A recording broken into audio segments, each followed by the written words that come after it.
Well, hello everybody. My name's Louise Savage of Louise Savage Muses. Welcome to my channel if you're new, and welcome back if you are a returning viewer. I'm very excited because this week is Independent Bookshop Week, and what a wonderful thing to do. The wonderful people at Books in My Bag very kindly and generously gave Simon at Savage Reads fame and I some book tokens to go and spend, and then to record and talk about the books that we'd purchased in this joyous week. Bookshops are really, really, really important, super important spaces. I don't think I would have become a teacher. I don't think I would have even got a degree or done anything like that if it hadn't been for libraries and bookshops, particularly independent bookshops, because of the wonderful staff that you usually find lurking amongst the shelves.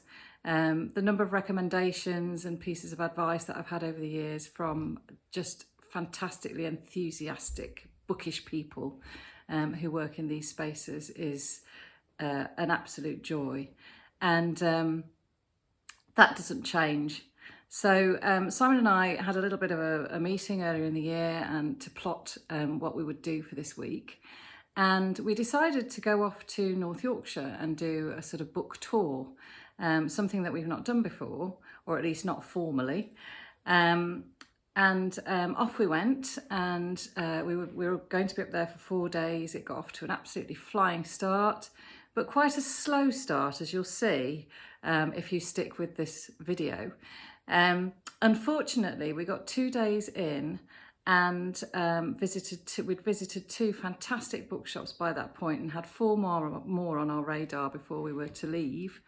But I had one of those awful family situations where the phone rang and I had absolutely no choice but to head off and support a member of my family. So we had to bring the North Yorkshire book tour to a very swift close.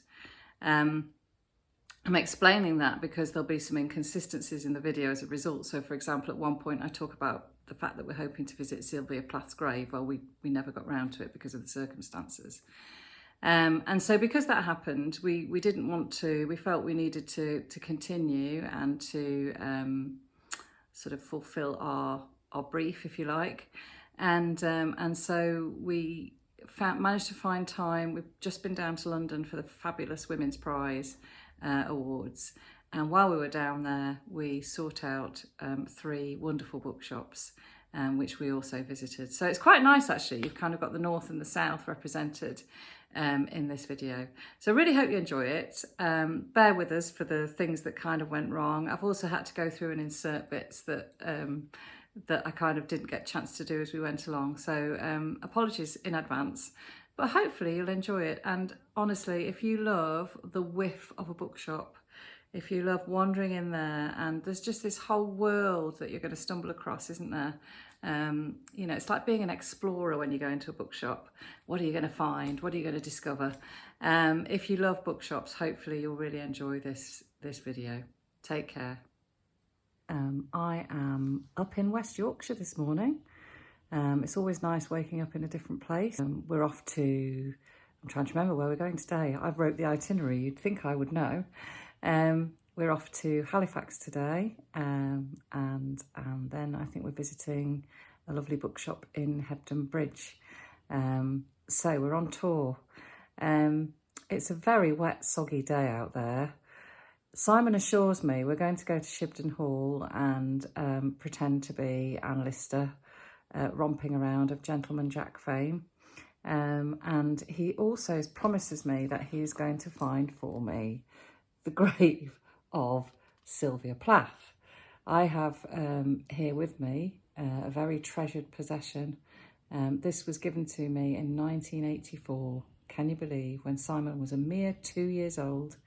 And of course the Colossus by Sylvia Plath, a wonderful American poet, is kind of infused with the landscape and the culture of this part of the world. So it'd be quite an emotional moment for me. I loved The Bell Jar when I was younger, and in fact I ought to reread it really. yeah, really found her poems very interesting and intriguing, and also, of course, her sort of, you know, her letters and so on. Her autobiographical detail is really fascinating because of the sort of, you know, her struggles with mental health. So, so yeah, it should be a really, really uplifting and wonderful day. And I'm taking with me my beautiful... Now, Books in My Bag are brilliant at this. I think this is probably, I can't remember, 3 or 4 years ago. Every year they bring out a new tote bag to celebrate Independent Bookshop Week. And I don't know what the design is this year. I'm going to have to find out. That's another wonderful thing that's going to happen today. But this one I think is probably my personal favourite. And this will be accompanying me on our journey today. So anyway, better get ready because Simon's pacing up and down upstairs, waiting for downstairs, waiting for me. So yeah, see you later, folks. Bye. Where are we off to, Simon? Not telling. You're not telling me? Shipton Hall. Shipton Hall. To see Gentleman Jack. To see Gentleman Jack, aka Anne Lister. Anne Lister. I think that way, yeah. There was a bit of a pregnant pause then. Which I shouldn't be because I'm reading her diaries. I better stop now because otherwise I'm going to trip up.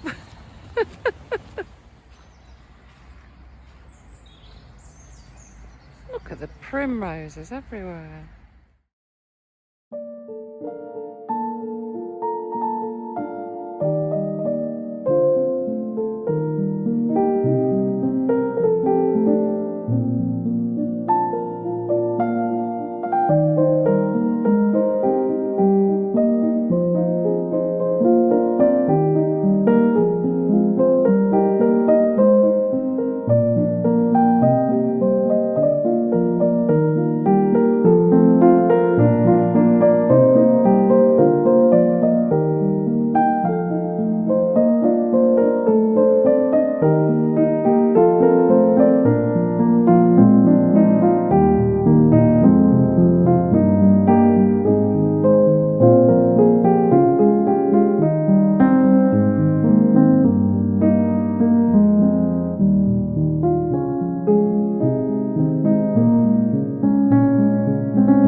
So now we've made it to Halifax. We've just been to Shipton Hall, which is absolutely amazing.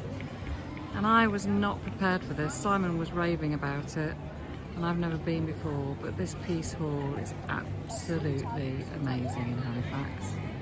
What a beautiful space. So we're just about to go to the book corner. I think somebody's lurking, some strange person lurking outside. Wonder who it could be. Oh look, there he is. Thinks I haven't spotted him.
Can you just come over here a minute? Just tell me what you said you liked about this shelf. It's all indie presses. Yeah, It's all the indies. all the indies. And what have you just picked up? Book about snake. And why did it appeal to you? Out cover. Was that the only reason? Yeah. Well, you just read me something from the blurb that sounded good. It's about a girl who watches an H show and decides to buy a pet snake Yeah, and starts to bond with her python who's watching her. I quite like that idea. Creepy. Can't lie. A wonderful place to have a bookshop. Look at the bustle.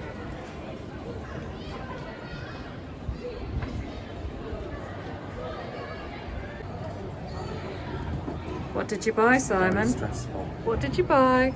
Very stressful. Well, it's the end of a really lovely day, and I'm back at the B&B.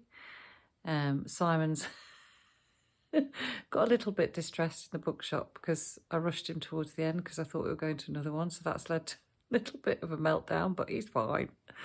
We had a great time at Shibden Hall, absolutely loved it. The woodwork in there is just a delight if you're interested in sort of arts and crafts type stuff.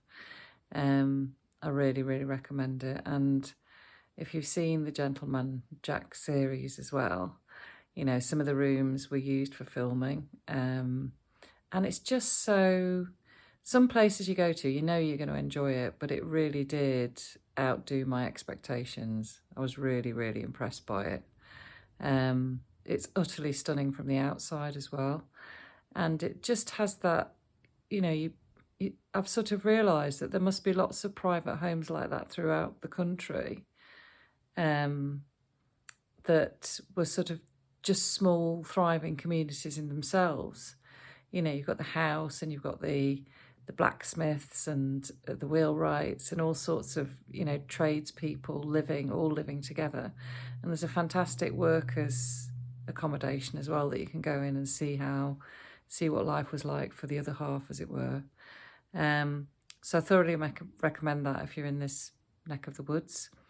Then we went to Halifax, and the Peace Hall blew me away. It was stunning, and the sun came out, and yeah, it just felt a real bustle to the place. Stunning lunch, and then obviously to the bookshop. So yeah, it's been fab. So what I bought at the bookshop was this novel that I had never come across before. Here it is. So it's called, is it The White Pearls? No, The Glass Pearls, that's it. Well, I like the title. I love the idea of glass pearls. And it's written by Emeric Pressburger, who apparently has something to do with film. I'm not really sure. But he it's the novel's described as Hitchcockian noir. It's quite difficult to say. And so it appealed to me because I do like a thriller. And it's a while since I've read one from this era. And basically this is a book that's sort of been rediscovered and republished. So it's an old classic, I'm guessing from the 60s. It's certainly set in 1965, in the summer of 1965, which appealed to me because that just so happens to be the year I was born, because it's all about me, obviously. But no, I did like that idea. And it's about a German man who comes to London, arrives in London, and starts working as a piano tuner. I'm just going to put it down now. And he starts working, I think, as a piano tuner. And there are quite a lot of sort of German emigres in that part of London at the time. So people assume that he's come to London to escape Hitler. And then there is some hunting for some of the Nazi war criminals begins. And all it says in the blurb is that things start to change for him and his fears come out. So I just thought it sounded quite interesting and gripping. And I read the first page and really liked it as well. So it was people on the street and their sort of perspective of this piano arriving. And I thought it was told with a bit of wit and just very sort of dry prose, which is kind of what I fancy at the moment. So there we are. So tomorrow it will be off to Haworth to do Bronte stuff.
Enjoying Haworth, Simon? Really? You sure you're not? I'm not going to have to look at any windows. No. Just have to look at the cobbles until we get to the bottom of the hill to walk back up. Okay, fair enough.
Thanks.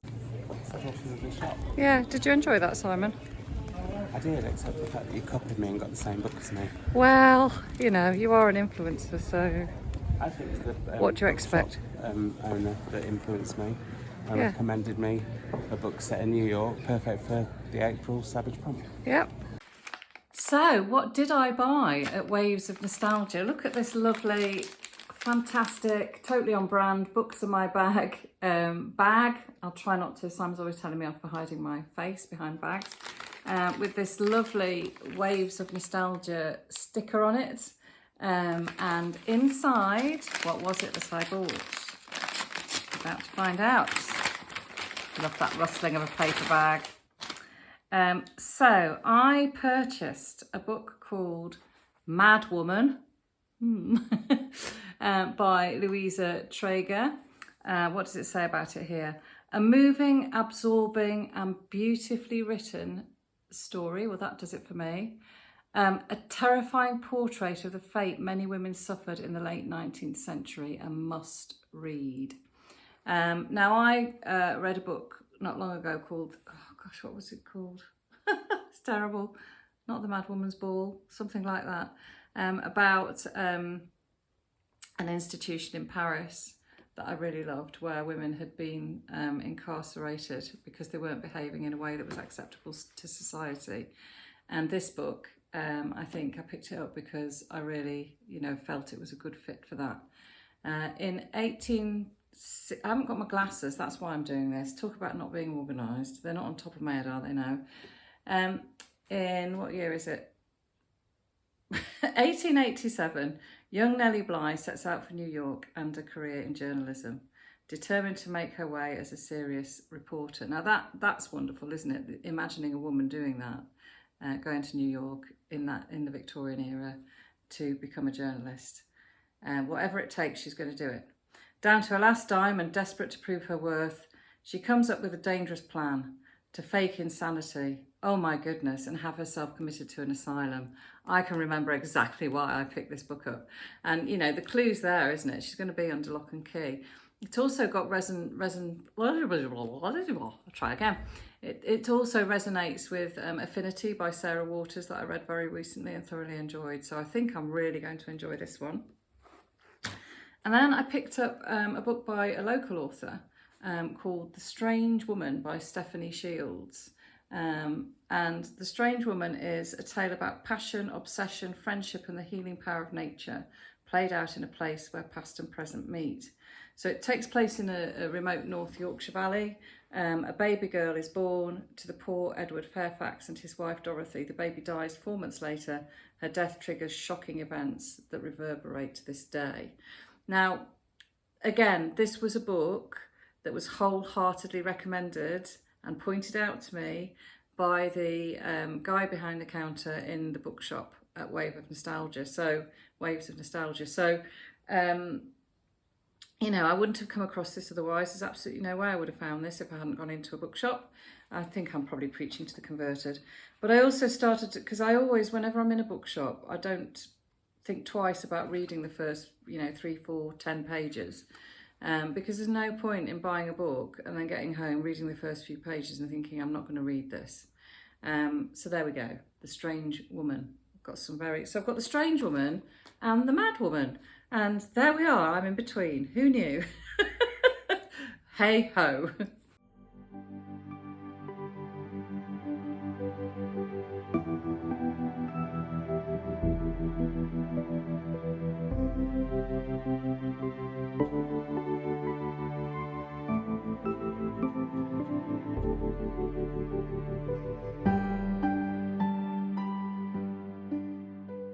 What did I purchase from Gaze the Word? I've got my glasses, so I might actually find out now.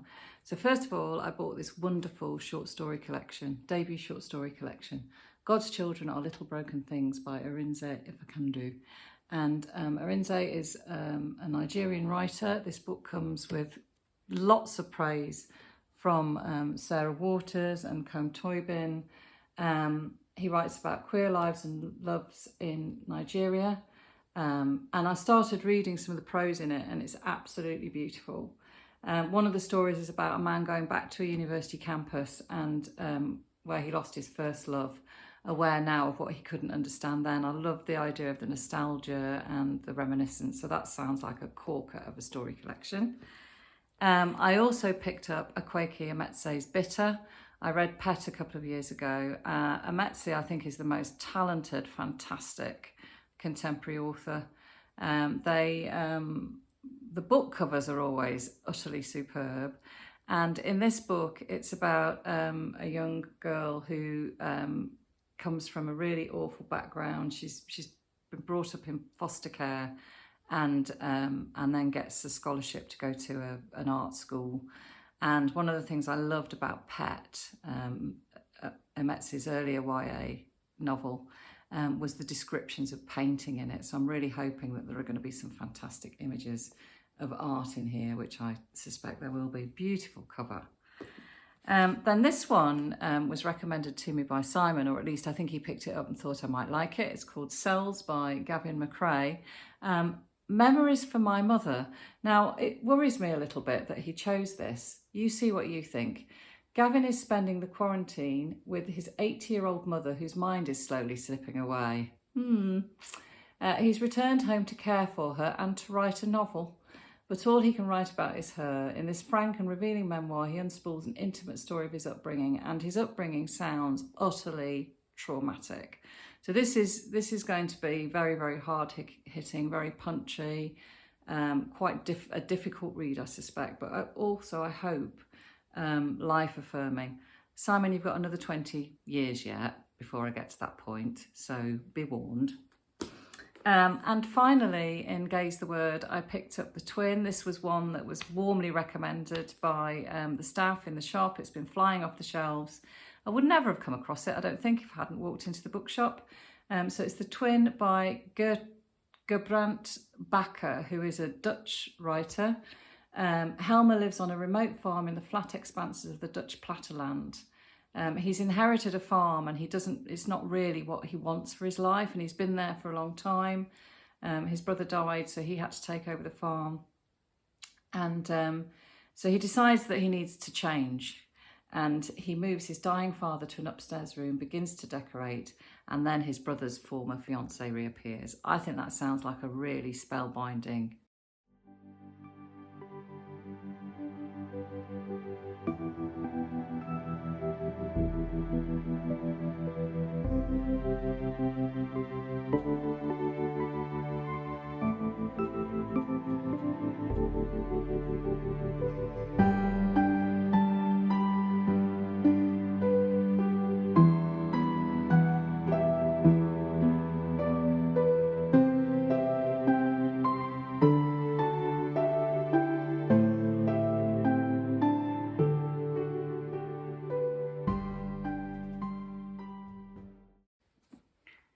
So, from the wonderful London Review of Books, Simon and I love that bookshop. We head for it nearly every time we're in London. It's beautiful if you haven't been. There's a lovely coffee shop attached as well.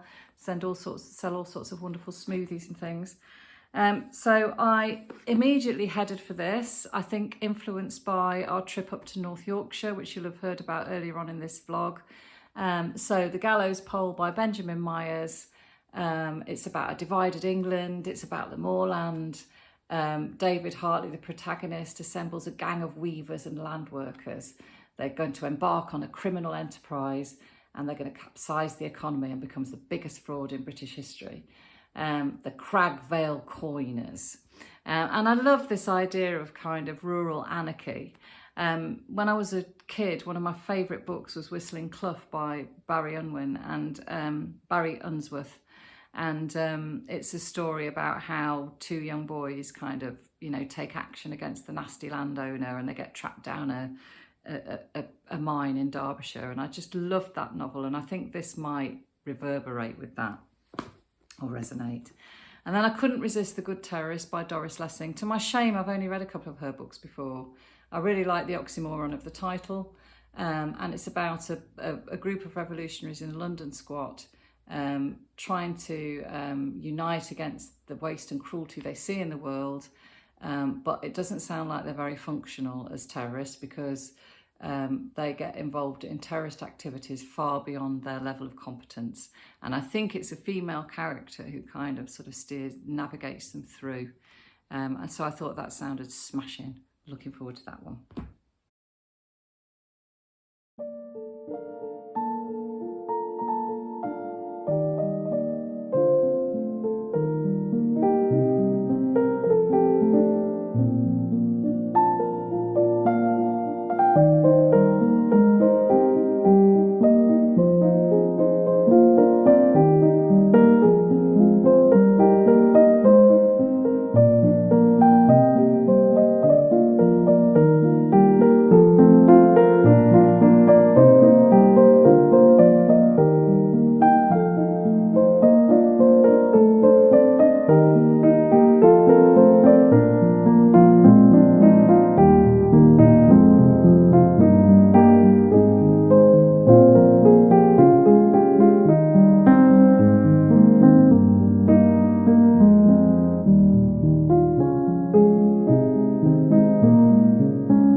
Can't speak highly enough of Nomads Bookshop in Fulham. Never been there before. It's absolutely stunning. What a lucky community to have such a beautiful shop.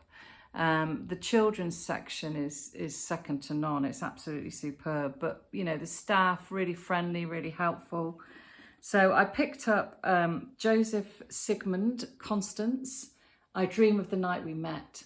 My brain examines it, still trying to discover when things started to go wrong. It was a night that more than any other had been happening to me. I had never considered it might be happening to anybody else. Our story cannot be fixed, it can only be told. I mean, that's just so wacky and weird. I don't even really know what to think of it. And again, I did read the first few pages and thought it sounded amazing. So I'm really looking forward to that one. And then I picked up We Had to Remove This Post by Hanna Bervoets. This is a Picador Press publication. Out of options, Kaylee takes a job as a content moderator. Now, I really like that idea. I mean, it's a horrible idea, but fascinating. Reviewing horrors and hate online and deciding which posts need to be removed. Kaylee is good at her job, and in her colleagues she finds a group of friends, even a new girlfriend. But soon the job begins to shift Kaylee's world in alarming ways. In the glare of the screen, how long can she hold on to her humanity? How does anybody do that job? I don't know how anyone does that job, looking at all those awful things and stay sane.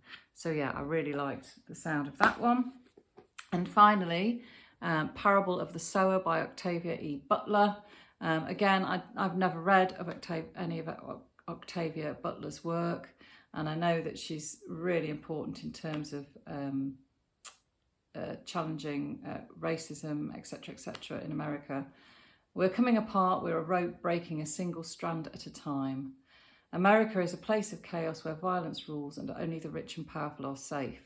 Lauren Olamina, a young woman with the extraordinary power to feel the pain of others as her own, records everything she sees to this broken world in her journal.